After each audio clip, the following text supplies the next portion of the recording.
Is going from being that shy girl who doesn't speak to going and working for Procter & Gamble, and we've got young girls that are being picked up and given internships at a very young age.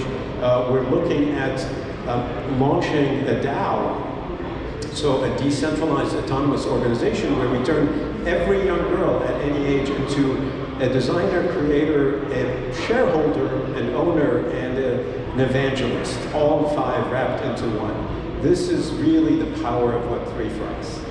And I love that you mentioned that. I think we talk about inclusivity and diversity a lot in this space, but we don't always talk about age. A lot of times when we talk about inclusivity, for some reason we forget to add children into that, and that's why it was so important to incorporate them in this event. I thank you for bringing the innovation girls out, because they need opportunities to practice as well and get those nerves out, right? If we're not going to give those opportunities, how are they going to continue to grow and flourish? Now, the piece we haven't touched on in this conversation is a safe community, a trusted community. You talked a little bit about FUD, is what can sometimes be that barrier between regulators feeling comfortable approaching this space.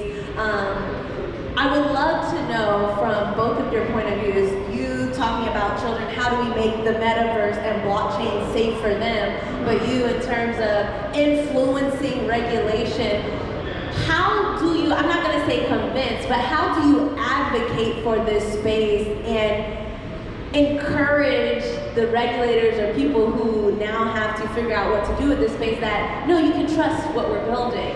Blockchain is encrypted. It is a scalable. It is a safe alternative. What would be your thoughts? Maybe I can come back to you if you want to think of that. I mean, money rules the world. What I mean by that is that you're in an environment where Google, Facebook, or excuse me, Meta, all Apple, have direct access to the legislators and the regulators that we as an industry and community don't.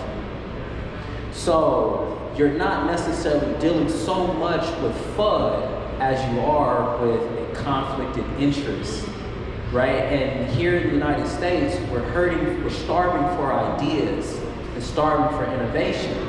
Yet, the people in this room, the people who are builders, are running up against regulatory and legislative barriers that do not allow them to bring the innovation that America needs. So part of what we have to do is mature as an industry and mature as a community to be able to, hey, I'm going to lobby. I'm going to, not only am I going to vocally advocate for my interests, I'm also going to financially advocate for my interests. Because now, here it is, we have this assumption that when we pick up the phone and call our politician that they're supposed to answer this. The first thing that they're going to answer to are their donors. So how do we now, if we don't like the way the game is played, how do we play the game so that it benefits us? And a lot of us within the community have not thought about it in those kinds of ways.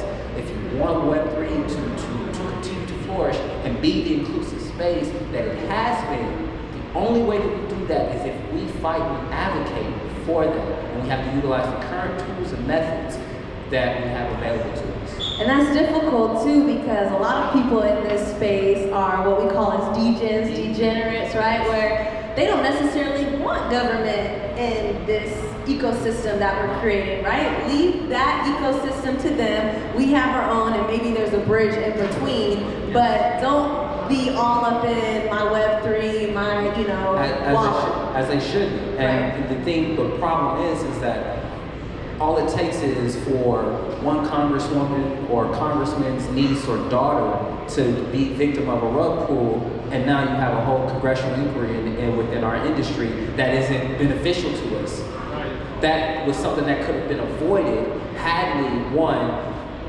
create our own rules, right? And so I've been a part of a few Twitter spaces, Big Brain Banter, where we're creating a framework for evaluating NFT projects. Because my attitude is keep the wolves out of our community.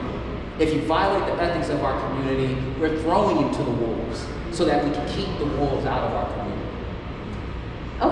I definitely have some things I want to come back to here. My last question to you is going to be, what are you advocating for right now in terms of regulations? So I'll let you simmer on that. But Richard, I'd love to hear, how do we make this safe for the youth? Like, what is something that you think as a community, right? How do we keep the wolves out? How do we protect